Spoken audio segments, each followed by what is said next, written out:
ਵਾਹਿਗੁਰੂ ਜੀ ਕਾ ਖਾਲਸਾ ਵਾਹਿਗੁਰੂ ਜੀ ਕੀ ਫਤਿਹ। ਮੈਂ ਤੁਹਾਡੀ ਹੋਸਟ ਨੀਲਮ ਕੌਰ ਤੇ ਮੈਂ ਟੀਵੀ 84 ਦੇ ਸਾਰੇ ਦਰਸ਼ਕਾਂ ਦਾ ਹਾਰਦਿਕ ਸਵਾਗਤ ਕਰਦੀ ਹਾਂ। ਪ੍ਰੋਗਰਾਮ ਸੱਚੋ ਸੱਚ ਵਿੱਚ ਪੰਥ ਦੀ ਮਹਾਨ ਸ਼ਖਸੀਅਤ ਡਾਕਟਰ ਅਮਰਜੀਤ ਸਿੰਘ ਮੇਰੇ ਨਾਲ ਬੈਠੇ ਹੋਏ ਨੇ। ਆਓ ਉਹਨਾਂ ਨੇ ਮਿਲ ਕੇ ਪ੍ਰੋਗਰਾਮ ਸ਼ੁਰੂ ਕਰਦੇ ਹਾਂ। ਡਾਕਟਰ ਸਾਹਿਬ welcome to our show. Thank you. ਹਾਂ ਡਾਕਟਰ ਸਾਹਿਬ, ਅੱਜ 24 ਜੁਲਾਈ 2013 9 ਸਾਵਨ ਨਾਨਕਸ਼ਾਹੀ ਸੰਮਤ 545 ਦਾ ਦਿਨ ਹੈ ਤੇ ਹੁਣ ਅਸੀਂ ਆਪਣੇ ਪ੍ਰੋਗਰਾਮ ਦੀ ਸ਼ੁਰੂਆਤ ਸਾਡੇ ਦਰਸ਼ਕਾਂ ਵੱਲੋਂ ਆਈਆਂ emails, phone messages, text messages, Twitter messages ਅਤੇ ਫੇਸਬੁੱਕ ਮੈਸੇਜ ਦੇ ਨਾਲ ਕਰਦੇ ਹਾਂ। ਤੇ ਸਾਡੀ ਪਹਿਲੀ ਈਮੇਲ ਨਿਊਜ਼ੀਲੈਂਡ ਦੇ ਸ਼ਹਿਰ ਆਕਲੈਂਡ ਤੋਂ ਵੀਰ ਆਕਾਸ਼ਦੀਪ ਸਿੰਘ ਜੀ ਦੀ ਹੈ। ਇਹਨਾਂ ਦਾ ਕਹਿਣਾ ਹੈ ਕਿ ਤੁਸੀਂ ਬਹੁਤ ਵਧੀਆ ਕੰਮ ਕਰ ਰਹੇ ਹੋ, ਤੁਹਾਡੀ ਬਹੁਤ-ਬਹੁਤ ਮਿਹਰਬਾਨੀ। ਇਹਨਾਂ ਨੇ ਇੱਕ ਵਿਅਕਤੀ ਬਾਰੇ ਨਿੱਜੀ ਜਾਣਕਾਰੀ ਮੰਗੀ ਹੈ ਜਿਹੜਾ ਕਿ ਇੱਕ ਖਾਲਿਸਤਾਨੀ ਵੈਬਸਾਈਟ ਚਲਾਉਂਦਾ ਹੈ। ਅਸੀਂ ਕਿਸੇ ਦੇ ਨਿੱਜ ਬਾਰੇ ਟਿੱਪਣੀ ਕਰਨ ਤੋਂ ਗੁਰੇਜ਼ ਕਰਦੇ ਹਾਂ, ਇਸ ਲਈ ਵੀਰ ਜੀ ਨੂੰ ਬੇਨਤੀ ਕਰਦੇ ਹਾਂ ਕਿ ਉਹ ਵਿਅਕਤੀ ਦੀ ਦਸਤਾਰ, ਗੁਫ਼ਤਾਰ, ਰਫਤਾਰ ਤੋਂ ਹੀ ਉਸ ਦੀ ਸ਼ਖਸੀਅਤ ਬਾਰੇ ਅੰਦਾਜ਼ਾ ਲਗਾ ਸਕਦੇ ਹਨ। ਇਹਨਾਂ ਨੇ ਇੱਕ ਹੋਰ ਸਵਾਲ ਪੁੱਛਿਆ ਹੈ ਕਿ ਖਾਲਿਸਤਾਨ ਕਨਵੈਨਟ ਕੀ ਹੈ ਅਤੇ ਯੂਐਨਓ ਅਤੇ UNPO ਵਿੱਚ ਕੀ ਫਰਕ ਹੈ।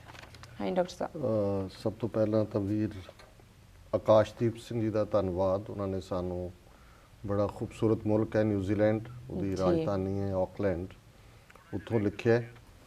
ਉਹਨਾਂ ਨੇ ਜਿਵੇਂ ਤੁਸੀਂ ਪੜ੍ਹਿਆ ਹੀ ਹੈ ਕਿ ਸਭ ਤੋਂ ਪਹਿਲਾਂ ਤਾਂ ਕਿਸੇ ਸ਼ਖਸੀਅਤ ਬਾਰੇ ਪੁੱਛਿਆ ਜੀ।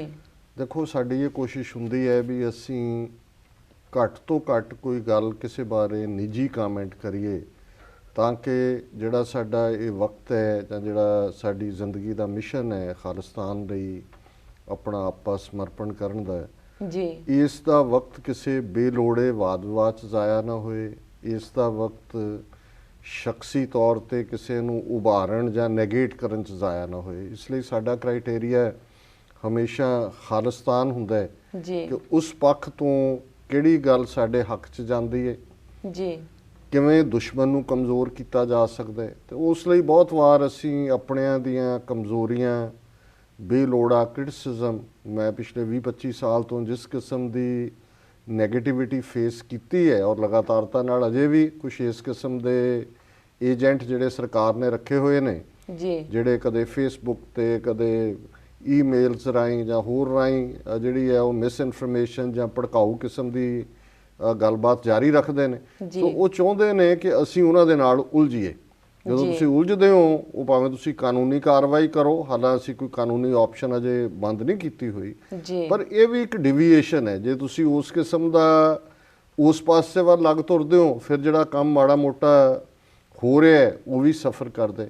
ਸੋ ਇਹੀ ਕਾਰਨ ਹੈ ਕਿ ਜਦੋਂ ਕਿਸੇ ਬਾਰੇ, ਪਹਿਲਾਂ ਵੀ ਇੱਕ ਵੀਰ ਨੇ ਹੁਸ਼ਿਆਰਪੁਰ ਤੋਂ ਜਿਹਨੇ ਈਮੇਲ ਲਿਖੀ ਸੀ, ਉਹਨਾਂ ਨੇ ਕਿਸੇ ਸ਼ਖਸੀਅਤ ਬਾਰੇ ਪੁੱਛਿਆ ਸੀ ਜੀ। ਸੋ ਅਸੀਂ ਸਮਝਦੇ ਹਾਂ ਵੀ ਉਹਨਾਂ ਦੀ ਕਿਸੇ ਵੀ ਸ਼ਖਸੀਅਤ ਦੀ ਕਾਰਗੁਜ਼ਾਰੀ ਤੋਂ, ਜਾਂ ਜਿਵੇਂ ਫਾਰਸੀ ਦਾ ਇਹ ਅਖਾਣ ਹੈ ਕਿ ਦਸਤਾਰ, ਗੁਫ਼ਤਾਰ, ਰਫਤਾਰ, ਜੀ ਜੀ, ਇਹ ਤਿੰਨ ਚੀਜ਼ਾਂ ਜਿਹੜੀਆਂ ਨੇ ਇਹ ਇੰਪੋਰਟੈਂਟ ਹੁੰਦੀਆਂ ਕਿਸੇ ਨੂੰ ਵੀ ਸ਼ਖਸ ਨੂੰ ਦੇਖਣ ਸਮਝਣ 'ਚ।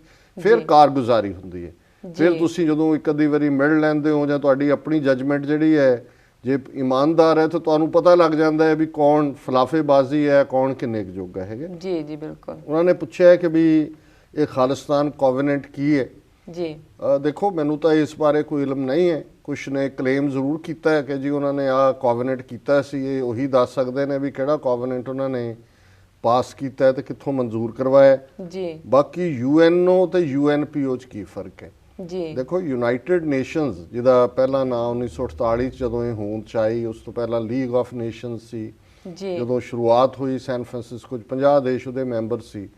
ਅੱਜ 193 ਦੁਨੀਆ ਦੇ ਮਾਨਤਾ ਪ੍ਰਾਪਤ ਦੇਸ਼, ਰੈਕਗਨਾਈਜ਼ਡ ਕੰਟਰੀਜ਼, ਜਿਨ੍ਹਾਂ ਦੇ ਬਾਰਡਰਸ ਨੂੰ ਯੂਨਾਈਟਿਡ ਨੇਸ਼ਨਸ ਨੇ ਮਾਨਤਾ ਦਿੱਤੀ ਹੈ, ਉਹ ਯੂਨਾਈਟਿਡ ਨੇਸ਼ਨਸ ਦੇ ਮੈਂਬਰ ਨੇ। ਉਹਨਾਂ ਨੂੰ ਹੁਣ UNO ਨਹੀਂ ਕਿਹਾ ਜਾਂਦਾ। ਜੀ, ਕੁਛ ਮਾਨਤਾ ਪ੍ਰਾਪਤ ਦੇਸ਼ ਨੇ 10 ਜਾਂ 12 ਜਿਨ੍ਹਾਂ ਨੇ UN ਦੀ ਮੈਂਬਰਸ਼ਿਪ ਨਹੀਂ ਲਈ ਹੋਈ, ਪਰ ਉਹ ਮੁਲਕ ਦੇ ਤੌਰ ਦੇ ਉੱਤੇ ਐਗਜ਼ਿਸਟ ਕਰਦੇ ਨੇ। ਸੋ ਯੂਨਾਈਟਿਡ ਨੇਸ਼ਨਸ ਦਾ ਬਜਟ ਹੈ $5-6 ਬਿਲੀਅਨ ਦਾ, ਜਿਹਦੇ ਚੋਂ ਵੱਡਾ ਹਿੱਸਾ ਅਮਰੀਕਾ ਦਿੰਦਾ ਹੈ, ਫਿਰ ਜਾਪਾਨ ਦਿੰਦਾ ਹੈ। ਬਾਕੀ ਜਿੰਨੇ ਉਹਦੇ ਮੈਂਬਰ ਦੇਸ਼ ਨੇ, ਭਾਵੇਂ ਥੋੜਾ ਬਹੁਤ ਵੀ ਕੰਟਰੀਬਿਊਟ ਕਰਦੇ ਹੋਣ, ਉਹ ਕੰਟਰੀਬਿਊਟ ਕਰਦੇ ਨੇ। ਯੂਨਾਈਟਿਡ ਨੇਸ਼ਨਸ ਦੀ ਜਿਹੜੇ 193 ਦੇਸ਼ ਨੇ, ਜਨਰਲ ਅਸੈਂਬਲੀ ਹੈ। ਫਿਰ ਉਹਨਾਂ ਚੋਂ ਜਿਹੜੇ 5 ਦੇਸ਼ ਨੇ ਜਿਹੜੀਆਂ ਨਿਊਕਲੀਅਰ ਪਾਵਰਸ ਰੈਕਗਨਾਈਜ਼ਡ ਨੇ, ਉਹਨਾਂ ਦੇ ਕੋਲ ਉਹਨਾਂ ਦੀ ਸਿਕਿਉਰਿਟੀ ਕੌਂਸਲ ਹੈ ਜੀ, ਜਿਨ੍ਹਾਂ ਦੇ ਕੋਲ ਵੀਟੋ ਪਾਵਰ ਹੈ। ਜਿਨ੍ਹਾਂ ਦੇ ਵਿੱਚ America, Russia, England, France, China, ਇਹ UN ਸਿਕਿਉਰਿਟੀ ਕੌਂਸਲ ਹੈ। ਉਹਦੇ 5 ਪਰਮਾਨੈਂਟ ਮੈਂਬਰ ਨੇ, 10 ਮੈਂਬਰ ਉਹਦੇ ਰੋਟੇਟਿੰਗ ਮੈਂਬਰ ਹੁੰਦੇ ਨੇ ਜਿਹੜੇ ਕਿ ਅਲੱਗ-ਅਲੱਗ ਕੰਟਰੀਜ਼, ਪਰ ਉਹਨਾਂ ਕੋਲ ਵੀਟੋ ਪਾਵਰ ਨਹੀਂ ਹੁੰਦੀ। ਉਹ 2-2 ਸਾਲ ਬਾਅਦ ਮੈਂਬਰ ਰੋਟੇਟ ਕਰਦੇ ਰਹਿੰਦੇ ਨੇ। ਕਦੇ ਇੰਡੀਆ ਵੀ ਬਣਿਆ, ਪਾਕਿਸਤਾਨ ਵੀ ਬਣਿਆ, ਦੂਜੇ ਵੀ ਨਿੱਕੇ-ਨਿੱਕੇ ਕੰਟਰੀ ਵੀ ਬਣਦੇ ਰਹਿੰਦੇ ਨੇ ਜੀ। ਸੋ ਇਹ ਤਾਂ ਯੂਨਾਈਟਿਡ ਨੇਸ਼ਨਸ ਦਾ ਹੈ, ਜਿਹੜੀ ਕਿ ਯੂਨਾਈਟਿਡ ਨੇਸ਼ਨਸ ਅਧਿਕਾਰਤ ਸੰਸਥਾ ਹੈ ਇੱਕ ਦੁਨੀਆ ਦੇ ਦੇਸ਼ਾਂ ਦੀ। UNPO unrepresented nations and peoples organisation ਜੀ। ਇਹ ਆਰਗੇਨਾਈਜੇਸ਼ਨ ਜਿਨ੍ਹਾਂ ਜ਼ਮਾਨਿਆਂ ਦੇ ਵਿੱਚ ਸੋਵੀਅਤ ਯੂਨੀਅਨ ਦਾ ਪੂਰਾ ਕੰਟਰੋਲ ਸੀ ਈਸਟਰਨ ਯੂਰਪ ਦੇ ਉੱਤੇ ਜੀ, ਔਰ ਉਹਨਾਂ ਦੇ ਜਿਹੜੇ ਲੋਕ, ਜਿਹੜੀਆਂ ਜਿਵੇਂ ਲਿਥੁਆਨੀਆ, ਲਾਤਵੀਆ, ਐਸਟੋਨੀਆ ਵਰਗੀਆਂ ਰਿਆਸਤਾਂ, ਉਹ ਸੋਵੀਅਤ ਯੂਨੀਅਨ ਦਾ ਹਿੱਸਾ ਸੀ। ਸੋ ਕਿਤੇ ਨਾ ਕਿਤੇ ਅਮਰੀਕਾ ਦੀ ਇਨਡਾਇਰੈਕਟ ਮਦਦ ਦੇ ਨਾਲ, ਯੂਰਪੀਅਨ ਮੁਲਕਾਂ ਦੀ ਮਦਦ ਦੇ ਨਾਲ ਉਹਨਾਂ ਦੀ ਇੱਕ ਇਸ ਕਿਸਮ ਦੀ ਜਥੇਬੰਦੀ ਬਣਾਈ ਗਈ, ਜਿਹਦੇ ਨਾਂ ਤੋਂ ਹੀ ਸਪਸ਼ਟ ਹੈ ਕਿ ਅਨਰਿਪਰੈਜ਼ੈਂਟਡ ਨੇਸ਼ਨਸ, ਕਿ ਜਿਹੜੇ ਨੇਸ਼ਨਸ ਦੀ ਪ੍ਰਤੀਨਿਧਤਾ ਨਹੀਂ ਹੈ ਜੀ। UNPO unrepresented nations and peoples organisation, ਉਹ ਲੋਕ ਜਾਂ ਉਹ ਨੇਸ਼ਨ ਜੀ ਜਿਨ੍ਹਾਂ ਦੀ ਨੁਮਾਇੰਦਗੀ ਨਹੀਂ ਹੈ। ਸੋ ਉਹਨਾਂ ਨੇ ਮਿਲ ਕੇ ਇਸ ਨੂੰ ਬਣਾਇਆ। ਸੋ ਇਹਦੀ ਕੋਈ ਕਾਨੂੰਨੀ ਮਾਨਤਾ ਤਾਂ ਨਹੀਂ ਹੈ, ਲੇਕਿਨ ਅਖਲਾਕੀ ਤੌਰ ਤੇ ਇਹ ਜ਼ਰੂਰ ਉਹਨਾਂ ਦਾ ਦਾਅਵਾ ਹੈ ਕਿ ਬਈ ਅਸੀਂ ਐਜ਼ ਏ ਨੇਸ਼ਨ ਹੈ, ਜਾਂ ਸਾਡੀ ਨੁਮਾਇੰਦਗੀ ਵੀ ਹੋਣੀ ਚਾਹੀਦੀ ਹੈ, ਜਾਂ ਸਾਡੀ ਮੁਲਕ ਦੇ ਤੌਰ ਤੇ ਮਾਨਤਾ ਵੀ ਹੋਣੀ ਚਾਹੀਦੀ ਹੈ। ਚੰਗੀ ਗੱਲ ਹੈ ਕਿ ਜਦੋਂ ਸੋਵੀਅਤ ਯੂਨੀਅਨ ਟੁੱਟਿਆ, ਸੋ ਉਹਨਾਂ ਚੋਂ ਕੁਝ ਦੇਸ਼ ਜਿਨ੍ਹਾਂ ਦਾ ਮੈਂ ਜ਼ਿਕਰ ਕੀਤਾ, ਲਿਥੁਆਨੀਆ, ਲਾਤਵੀਆ, ਐਸਟੋਨੀਆ, ਇਹ ਫੁੱਲ ਫਲੈਜਡ ਮੁਲਕ ਬਣ ਗਏ, ਯੂਨਾਈਟਿਡ ਨੇਸ਼ਨਸ ਆ ਗਏ। ਸੋ UNPO ਦੇ ਵਿੱਚ ਹੀ ਨਾਗਾਲੈਂਡ ਦੀ ਵੀ ਨੁਮਾਇੰਦਗੀ ਹੈਗੀ ਹੈ ਜੀ। ਹੋਰ ਜਿਹੜੀਆਂ ਦੁਨੀਆ ਦੀਆਂ ਕਾਫੀ ਮੂਵਮੈਂਟਸ ਚੱਲਦੀਆਂ ਨੇ, ਖਾਸ ਤੌਰ ਤੇ ਜਿਨ੍ਹਾਂ ਨੂੰ ਪੱਛਮੀ ਦੇਸ਼ਾਂ ਦੀ ਹਮਾਇਤ, ਅਮਰੀਕਾ ਦੀ ਹਮਾਇਤ ਹਾਸਲ ਹੈ, ਉਹ ਉਹਦੇ ਮੈਂਬਰ ਨੇ, ਪਰ ਉਹਦੀ ਕੋਈ ਅਦਰਵਾਈਜ਼ ਕਾਨੂੰਨੀ ਉਸ ਦੀ ਨਹੀਂ ਹੈ ਕੋਈ ਵੀ ਮਾਨਤਾ ਜਾਂ ਉਸ ਦੀ ਤਾਕਤ। ਸੋ ਥੋੜੇ ਸਮੇਂ ਲਈ ਖਾਲਿਸਤਾਨ ਵੀ ਐਜ਼ ਏ ਨੁਮਾਇੰਦਾ ਕੰਟਰੀ ਦਾ ਹਿੱਸਾ ਬਣਿਆ ਸੀ, ਪਰ ਇੰਡੀਅਨ ਗਵਰਨਮੈਂਟ ਦੇ ਪ੍ਰੈਸ਼ਰ ਔਰ ਦੂਸਰਾ ਜਿਹੜਾ ਨੇ ਨੁਮਾਇੰਦਗੀ ਲਈ ਮੂਵ ਕੀਤਾ, ਉਹ ਆਪਣੇ ਆਪ ਨੂੰ ਤਾਂ ਰਿਪਰੈਜ਼ੈਂਟ ਕਰਦੇ ਸੀ, ਉਹ ਇਹ ਪ੍ਰੂਵ ਨਹੀਂ ਕਰ ਸਕੇ ਕਿ ਬਈ ਉਹਨਾਂ ਨੂੰ ਕੌਮ ਦੀ ਨੁਮਾਇੰਦਗੀ ਹਾਸਲ ਹੈ। ਕਿ ਉਸ ਵੇਲੇ ਪੰਜਾਬ ਦੇ ਵਿੱਚ ਖਾੜਕੂ ਸੰਘਰਸ਼ ਵੀ ਚੱਲ ਰਿਹਾ ਸੀ, ਦੂਸਰੀਆਂ ਧਿਰਾਂ ਵੀ ਪੰਜਾਬ ਦੇ ਵਿੱਚ ਐਕਟਿਵ ਨੇ ਸਿਆਸੀ ਤੌਰ ਤੇ, ਬਾਹਰ ਵੀ ਦੂਸਰੇ ਗਰੁੱਪ ਸਨ। ਸੋ ਉਹਨਾਂ ਨੂੰ ਬਾਈਪਾਸ ਕਰਕੇ ਯਤਨ ਜ਼ਰੂਰ ਕੀਤਾ ਗਿਆ, ਜਿਹੜਾ ਥੋੜੀ ਦੇਰ ਰਿਹਾ ਵੀ, ਜਿਸ ਨੂੰ ਅੱਜ ਤੱਕ ਵੀ ਕਿਹਾ ਜਾਂਦਾ ਹੈ ਕਿ ਜੀ ਅਸੀਂ ਮੈਂਬਰ ਬਣ ਗਏ ਸੀ। ਲੇਕਿਨ ਕਿਉਂਕਿ ਇਹ ਕੋਈ ਜਥੇਬੰਦਕ ਐਫਰਟ ਨਹੀਂ ਸੀ ਆਰਗੇਨਾਈਜ਼ਡ, ਇਸ ਲਈ ਇਹ ਥੋੜ ਚਿਰਾ ਰਿਹਾ, ਔਰ ਬਾਕੀ ਇੰਡੀਅਨਸ ਦਾ ਪ੍ਰੈਸ਼ਰ ਤਾਂ ਅੱਜ ਵੀ ਹੈ, ਕੱਲ ਨੂੰ ਵੀ ਹੋਏਗਾ। ਸੋ ਇਹ ਬੇਸਿਕ ਸਟੇਟਸ ਹੈ। ਹਾਂਜੀ ਡਾਕਟਰ ਸਾਹਿਬ, ਸਾਡੀ ਅਗਲੀ ਈਮੇਲ ਸੈਨ ਫਰਾਂਸਿਸਕੋ ਕੈਲੀਫੋਰਨੀਆ ਤੋਂ ਵੀਰ ਹਰਦੀਪ ਸਿੰਘ ਭੱਲਾ ਜੀ ਦੀ ਹੈ। ਇਹਨਾਂ ਨੇ ਤੁਹਾਡੇ ਗੁਰਬਾਣੀ ਗਿਆਨ ਦੀ ਬਹੁਤ ਤਾਰੀਫ ਕੀਤੀ ਹੈ।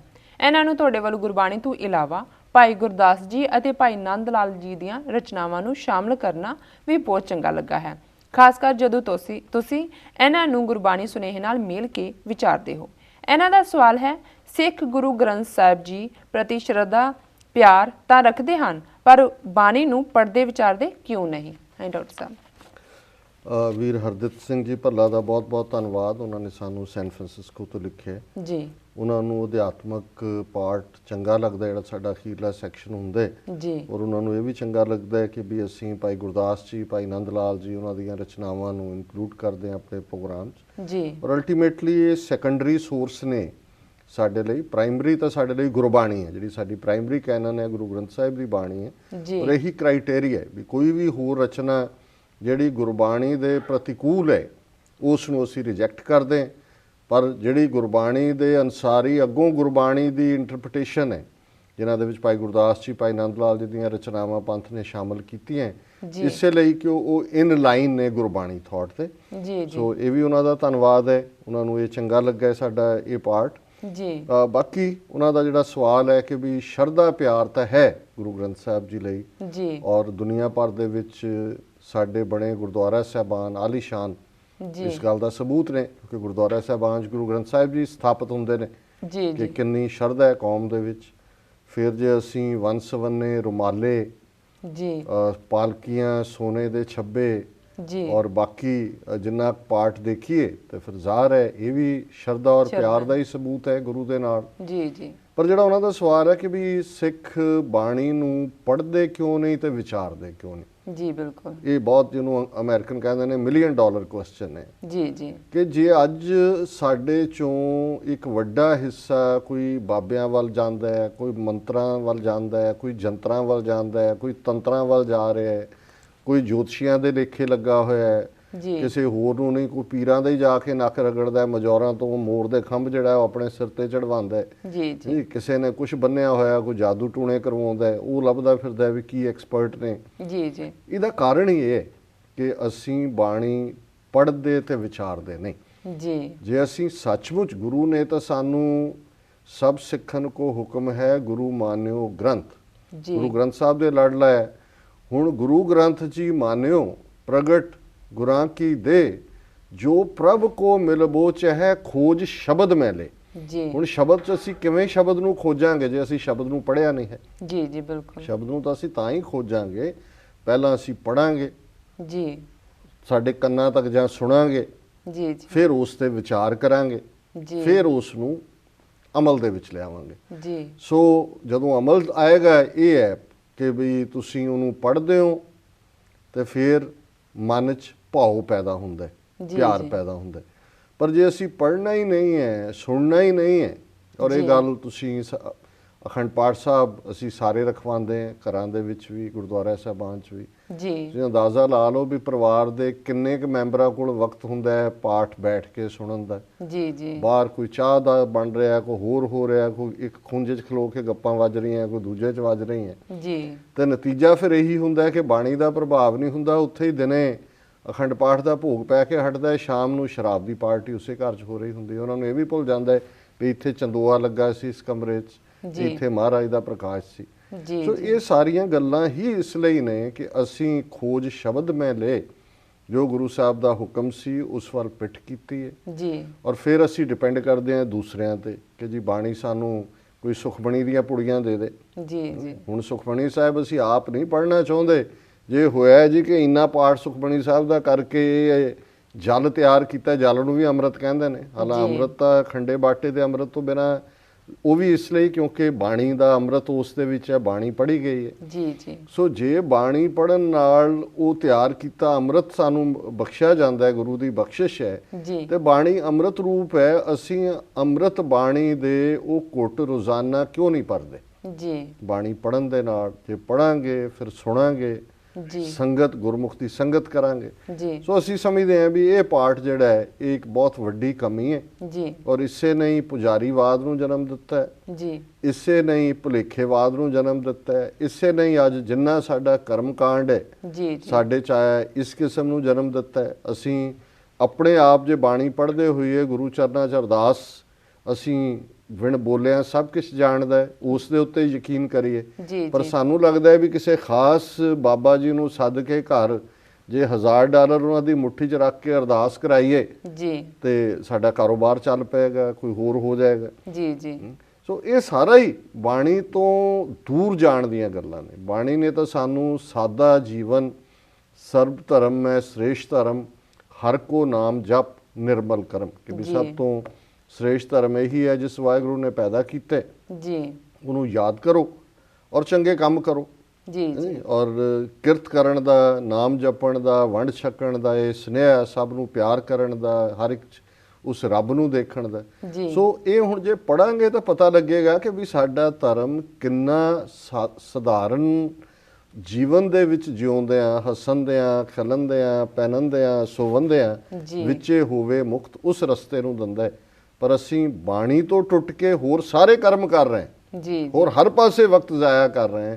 ਪਰ ਬਾਣੀ ਦੇ ਲੜ ਲੱਗਣਾ, ਬਾਣੀ ਨੂੰ ਪੜ੍ਹਨਾ, ਬਾਣੀ ਨਾਲ ਜੁੜਨਾ, ਬਾਣੀ ਦੀ ਵਿਚਾਰ ਕਰਨੀ, ਜੀ। ਇਸ ਵੱਲ ਪਿੱਠ ਕੀਤੀ ਹੋਈ ਹੈ। ਇਹ ਇਵੇਂ ਹੀ ਹੈ ਕਿ ਖਜ਼ਾਨਾ ਜਿਹੜਾ ਹੈ ਉਸ ਦੀ ਕੁੰਜੀ ਤੁਹਾਡੇ ਕੋਲ ਹੈ, ਕੁੰਜੀ ਤੁਸੀਂ ਜੇਬ 'ਚ ਹੈ ਤੇ ਬਾਕੀ ਸਾਰੇ ਕਮਰੇ ਤੁਸੀਂ ਟੱਕਰਾਂ ਮਾਰ ਰਹੇ ਹੋ ਕਿ ਜੀ ਖਜ਼ਾਨਾ ਕਿੱਥੇ ਹੈ, ਪੈਸੇ ਕਿੱਥੇ ਰੱਖ ਬੈਠੇ। ਜੀ ਜੀ। ਸੋ ਇਹ ਖਜ਼ਾਨੇ, ਕਿਉਂਕਿ ਪਿਓ ਦਾਦੇ ਕਾ ਖੋਲ ਡਿੱਠਾ ਖਜ਼ਾਨਾ, ਤੋ ਮੇਰਾ ਮਨ ਪਿਆ ਨਿਦਾਨਾ। ਇਹ ਪਿਓ ਦਾਦੇ ਦਾ ਖਜ਼ਾਨਾ ਇਕੱਠਾ ਕਰਕੇ ਗੁਰੂ ਅਰਜਨ ਸਾਹਿਬ ਨੇ ਜੀ। ਸਾਨੂੰ ਬਖਸ਼ਿਸ਼ ਕੀਤਾ ਹੈ, ਔਰ ਗੁਰੂ ਕਲਗੀਧਰ ਪਾਤਸ਼ਾਹ ਨੇ ਸਾਨੂੰ ਇਸ ਤੇ ਲੜ ਲਾਇਆ।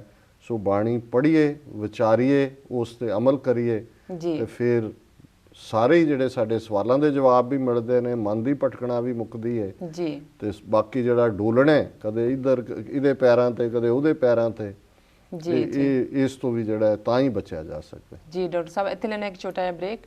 ਵੀਅਰਸ, ਵਿਚਾਰਾਂ ਦਾ ਸਿਲਸਿਲਾ ਇਸ ਤਰ੍ਹਾਂ ਹੀ ਚੱਲਦਾ ਰਹੇਗਾ। ਮਿਲਦੇ ਹਾਂ ਆਫਟਰ ਦਿਸ ਸ਼ਾਰਟ ਬ੍ਰੇਕ।